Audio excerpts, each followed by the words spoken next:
Project Moon has a very particular sense of humor. For example, they posted this on Children's Day in Korea, this on Parents' Day in Korea, and released this kit the day after Mother's Day in the West. And just like the bit, your mileage on this ID's mechanics may vary. In fact, consider this your warning. This season's Capstone ID is in fact a friendly fire ID that gets stronger at the cost of sacrificing units on your field. She's a burn and bleed ID in barely more than name, much like the middle units. And while she does play with poise a lot, you're gonna miss out on this unit's strongest moves if you're feeling merciful. More than being in any burn, bleed, poise, or whatever team, she wants to be in a House of Spiders team, and she wants to kill them. And the rest of this review is going all in based off of that. So if you like that friendly fire novelty and want to see where it goes, or even just the fit, then trust me, you are in for a ride. If not though, no, don't say I didn't warn you. Which is too bad, because I love letting my IDs die.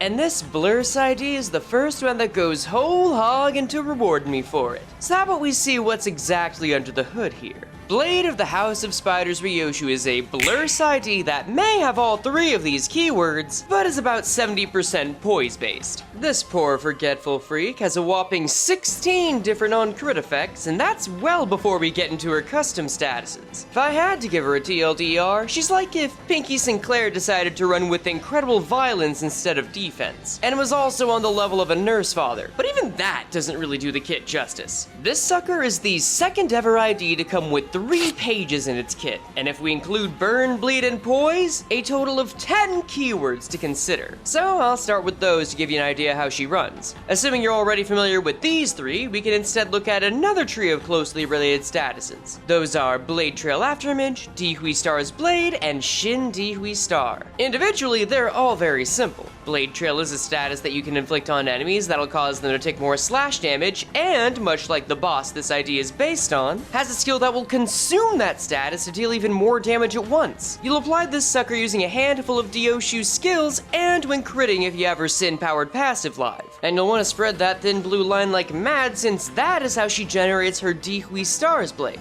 This keyword acts more as a charge-like resource that many modern IDs have. It may not have any innate effects, but as shown in her innate Dihui Star passive, this is the method she uses to unlock her not 1, but 2 upgraded skill 3s. And if that weren't important enough, her skill 3-3, Rend Space String Connection, is the way she gets her Shin Dihui Star buff. And if we put that under a magnifying glass, we can see that No Kids Head Empty Ryoshu Shin effect will give her additional min and max speed, poise potency and count when using her base skills, extra crit damage, and a flat damage reduction on unopposed and UB damage. In other words, it'll make her better at targeting enemies, being poise positive, and dealing with attacks that she can't control. And considering that she's built to stand alone, being this self-sufficient is gonna get very important down the line. So to put it into perspective, these 3 statuses all assist with dealing more damage, unlocking more moves, and getting her to her more powerful form. It is a clear set of payoffs you get from taking very simple actions. In contrast, Bisexual Face Ryoshu here has another trio of keywords that gives you a lot of benefits, but need more effort to unpack. So before we get into that nitty-gritty, I just want you to know that, like Ryoshu, you are more than capable of destroying the Nurse Fathers as well. Specifically, these Nurse Fathers. Once again, my ex-wife and current partner Beanie Bun has opened up shop literally the minute this video released and has a brand spanking new update with Nurse Father charms, Season 7 ID stickers, and enough Centerling phone charms to make anyone reconsider ever having children. But if you like the LCE and the various forms of Hohenheim, then you're in luck. Beanie Bun, Minty Chew, and UNOers have come together to create a, frankly, way too large assortment of Hohenheim art. He's in the prints, he's in the stickers, he's in the charms, he's even in the goddamn Queen of Hatred dress. It's just, oh, fuck, he is everywhere. So if you want easy access to those, carabiners to hold them, and even more prints, head over to beaniebuncafe.etsy.com and use code FREYREUN at checkout for a free Frey sticker, a free thank you print, and 10% off of orders over $25 while supplies last. As always, thank you very much to Beanie Bun for being a dedicated partner of this channel, and now that you know how to get your own Nurse Fathers, let's talk about how to cut them down.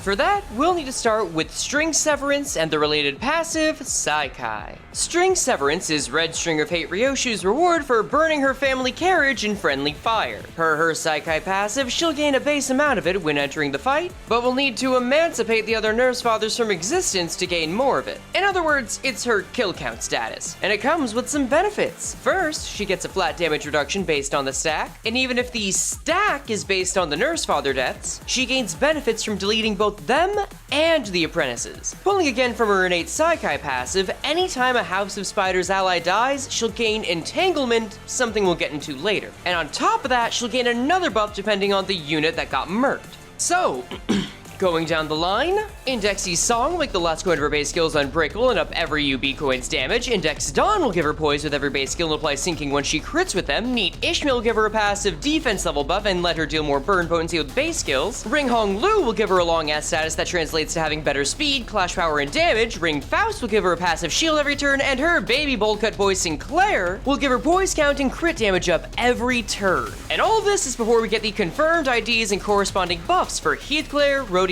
and Otis. So if this is sounding like a more scorched earth version of Lord Hong Lu, then yeah, you've got the right idea. While we're at it, the Saikai passive also says that if you've exterminated every single spider that's on your team and have no living allies in the backline, Ryoshu will absorb more skill slots to fill the gap. In other words, the largest cost of losing units, skill slots, has now been supplemented by this passive. It still drastically changes your playstyle and isn't a perfect answer for every fight, but as someone that played Library of Ruina and loves the Mountain of Smiling Bodies, it warms my heart.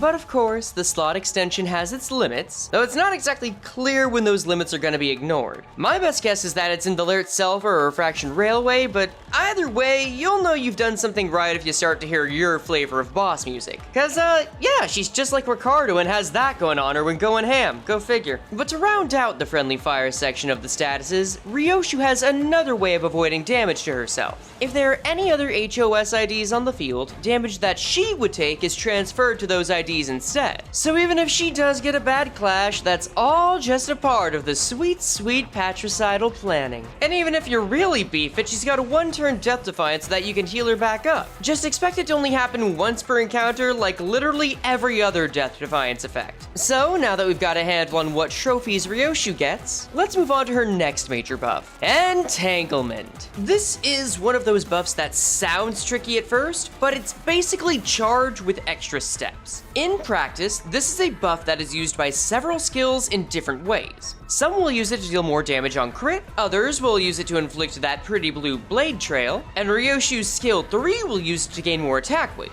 So while Entanglement may not have any passive effects, it's a pretty big key to getting the most out of Springtrap Ryoshu's moves. So then, how do you get it? Well, I hope you're ready to be reunited with our favorite passive. Saikai will apply a certain amount of Entanglement to Ryoshu when she hits the field, and raise its min and max cap based on the number of House of Spiders IDs in the loadout. This brings up an interesting aspect on the way Entanglement works. Instead of being like, say, Burn with a potency and count number, Entanglement's numbers work closer to a unit's speed, having a min and max value that can change over time. The only difference is that, unlike speed, Entanglement doesn't randomly re-roll itself every turn. This means that what matters most is how you gain it and how you up the min and max cap. Now, as you might expect, the closer you get to making Ryoshu an orphan and only child, the more Entanglement she gets since it's gained every time an HOS ally dies. This is the most reliable way for her to start stacking it, at least at the start of the fight. To get to her other ways of generating Entanglement, we'll need to talk about Phantom Trace.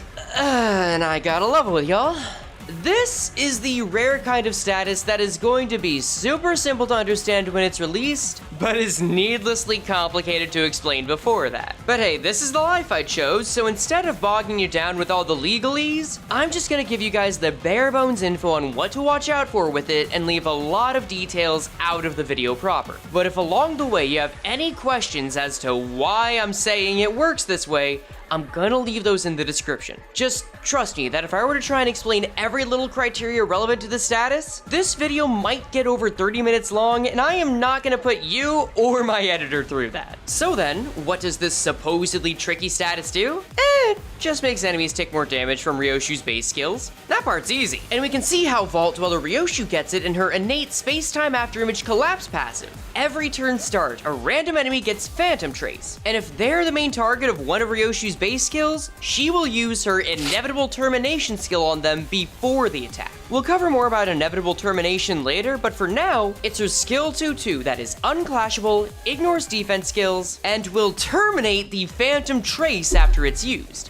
And that little line is where the difficulty comes in. If Phantom Trace expires before she uses her base skill, does that base skill still get damage buffs from Phantom Trace? We know it says base skills are affected, which by definition refers to skills 1 through 3 and not any alts, defenses, or ego. Plus, there's another buff PT has that wouldn't make sense on a skill that's unclashable. When using a base attack skill against the target, all of the coins are converted to UBs and gain final power, and Ryoshu gets some juicy entanglement for good measure. Now, this is where things get complicated. Because of the wording of the skill 2-2 and how targeting works, it raises a lot of questions on how exactly you get these buffs. So after reviewing this kit, the trailer, past kits, and making some educated guesses, I've come up with one likely ways that this could work. The most likely answer here is that this effect to use Inevitable Termination only activates once per turn.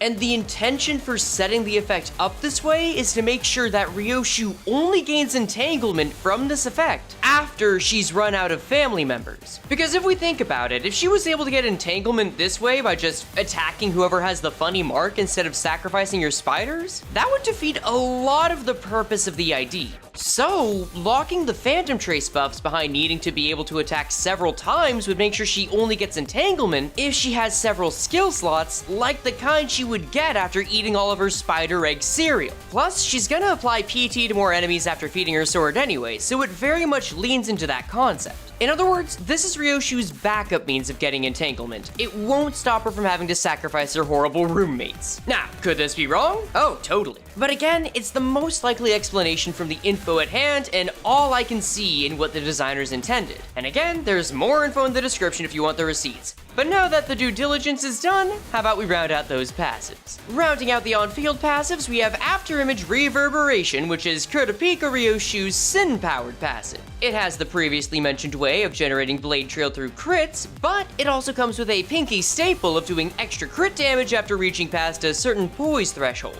And lastly, Ryoshu has the support passive, the Master's Tutelage, which will give the ally in the earliest deployment order poise potency when using a base skill. It's simple, reliable, and potent for the ID that uses it. I can't complain whatsoever, it's a nice passive! And with that, we are now all up to speed on 9 of Ryoshu's 10 keywords related to this ID. And the way we get to the last one is by finally going into her skills. Specifically, her Evade and Skill 1-2. Phantom Step is Unloved Town Ryoshu's Evade, which has clauses to generate poise count and potency on combat start and evade respectively, but also has a much more impactful effect on the field. At combat start, she will pick her roommate with the latest deployment order, and after they've done all they can during the turn, hit them with her Skill 1-2, Slay the Heavens Tianxia. This skill only targets allies, and like Inevitable Termination, will ignore defense skills and is unclashable. And let me cut right to the chase. This skill is the meat grinder you're going to throw your allies into. You see those two on-kill effects and that fixed percentage of HP done to allies? Yeah, this is meant to be a clean sweep. No worrying about resistances here like with Fell Bullet Yi Song. If you look at the trailer, you can see Ryoshu whip this out on both Hong Lu and Yi Song, killing them in a single coin. Now, you could technically argue that this move is only guaranteed to do 66% of fixed HP damage, since that's the bare minimum it takes to evaporate Yi Song when his face fajitas aren't out. And yes, if that is the case, this ID will be significantly worse. Mutiny is hard enough as it is without making a challenge out of finishing the job, but since this is the season's capstone ID, I'm gonna give it some optimism and say that this fixed percentage of damage is enough to reliably get the kill. Maybe it's 100% damage, maybe it's not, but I'm betting it's enough that you won't need to worry about using this skill twice. And then once you use the skill, Ryoshu loses offense level and gains base power for her attacks for the rest of the encounter. And full disclosure, I don't know what the purpose of that is, since it seems to balance itself out. If anyone thinks they have an answer in the comments, please feel free to share. Then, after cutting her ally in half, former great brother Ryoshu will heal SP and gain Entangled Life, which is a status applied from her great Trichilia Cause amigo. This is a simple status that counts how much damage she does over the course of the fight and can give her up to a 10% boost to that damage once she's hit a total of 333. That very same amigo can also juice it to use it as a power boost, but otherwise, it's just a nice little damage buff. And even if you're down a man's, don't you worry. Your allies aren't gonna feel too sad since this skill makes them literally incapable of it by disabling their factors that decrease sanity. And I mean, it only makes sense. After all, how can you properly mourn someone you don't even remember?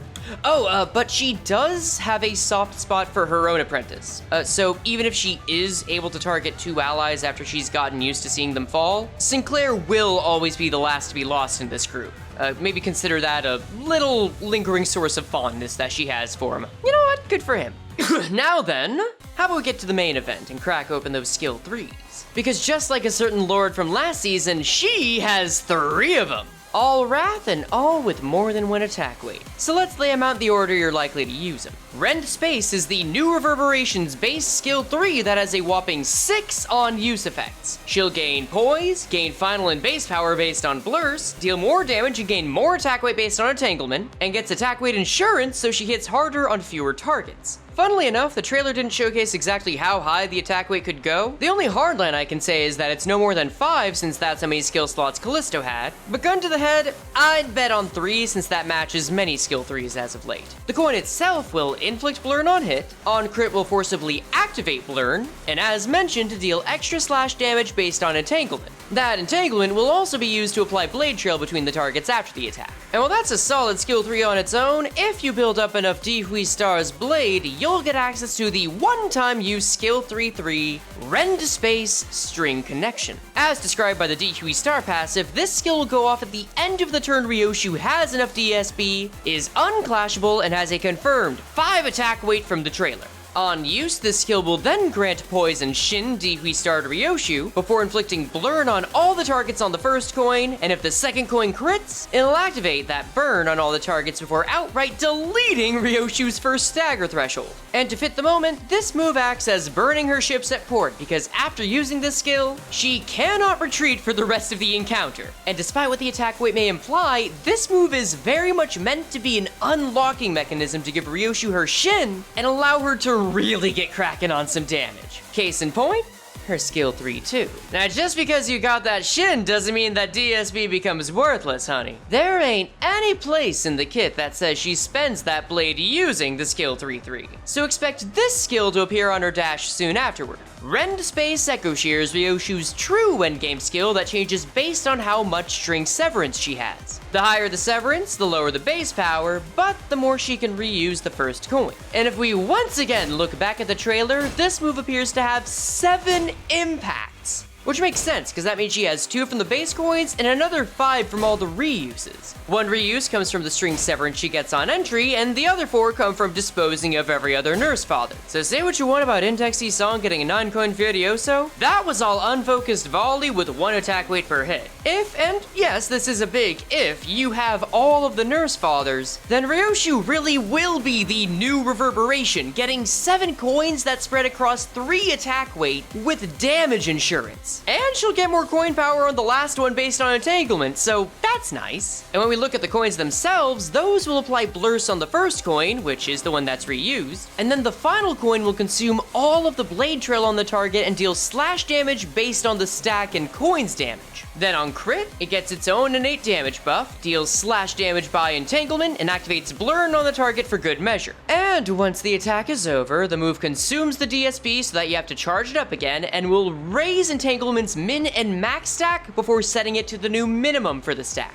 Now, I know that may sound confusing, but just take it as a sign to keep conceptually incinerating more of her family, or mess with her Phantom Trace to rebuild her Entanglement like you're rebuilding her funny Pinky Blade. And now that we've tackled all of her biggest moves, let's move over to the final multi-attack weight skill. Cause no, we are not done with inevitable termination just yet. Again, this is the move that Phantom Trace will fire off before an attack. When in use though, this skill gives Ryoshu poise count and has an extra effect if it's triggered by a skill 3. When done this way, this skill can get up to 3 attack weight, based on the trailer, and will specifically target the enemies that have Phantom Trace on them. This is another reference to the Dihui Star fight, since she would be able to set 3 of these Phantoms up for an attack, and the coin is similar too. On hit, it'll inflict Blade Trail plus more based on entanglement. Then it'll also juice the burn count on the targets, and if it crits, the coin deals more innate damage and inflicts slash fragility, which is real handy for the next skill you're about to use on that sucker. All in all, you can call this another reward you get for leaning into Yoshihide's violent emancipation. Then rounding out the bases, we've got the skill 2, which in my opinion is the least interesting skill in the kit. It's got a way to gain power based on blurs as well as poise count on use. On hit, the 3 coins will give her poise and apply burn, but on crit, they'll apply bleed and the regular entanglement damage on the final coin.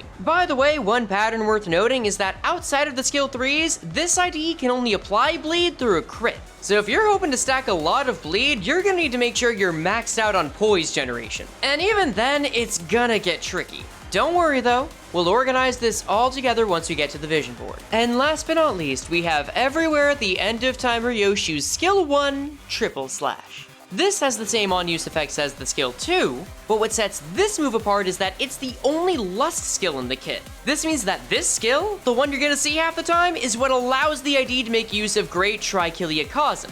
Neat! Aside from that, every coin here gives her poise, the last one will inflict Blade Trail with extra from entanglement, and crits will apply both bleed potency and count alongside burn count and slash damage from said entanglement. Whew! Not complicated, but it at least adds some desperately needed blur count to the kit.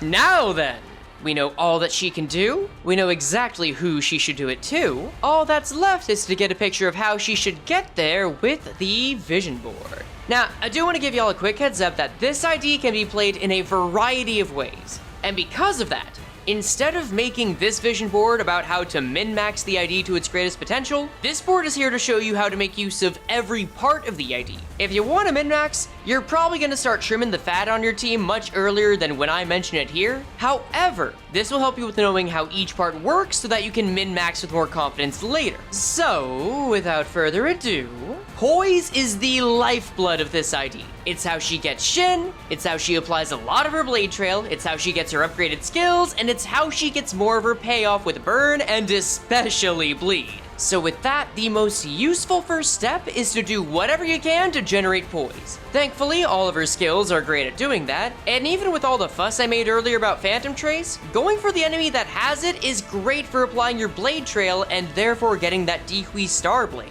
Then once you have a good amount of poise built up, put that blade generation into overdrive by either critting with certain skills, or just hitting with others if you're still working that up. The main difference here is that you want to do your best to maintain the poise stack you've built up in phase 1, because very soon, you're gonna need to ask yourself an important question. Please, for the love of God, tell me that we all get this is an in-game question, right? Phase 3 is when you need to ask yourself, am I gonna take it easy in win rate, or am I taking matters into my own hands? If you're looking to win rate, skip most of this step and maybe use some ego before going to phase 4. But if you're more hands-on, then you can start your fancy footwork and use your personal father eraser. You'll get entanglement, string severance, and a strange life, and while the best first target is gonna depend heavily on the context and the next IDs that come out, my personal recommendation is to target Index Dawn if you have her. While it's easy to see Index Dawn as the one that lets you apply sinking on crit, you gotta remember that poise is everything with Ryoshu. And if you can unweave that blonde proxy from existence, she will give you more poise with every skill you use going forward. And that is gonna be all the better for getting you that Shin power, baby. And then I guess you could go for Faust and Hong Lu after they get their ults off. Seriously though, a lot of this is gonna be context dependent. Then if you're in a spot for it, you can make use of Great Trichiliacosm for the crit damage passive or 4th Match Flame for the burn and final power passive.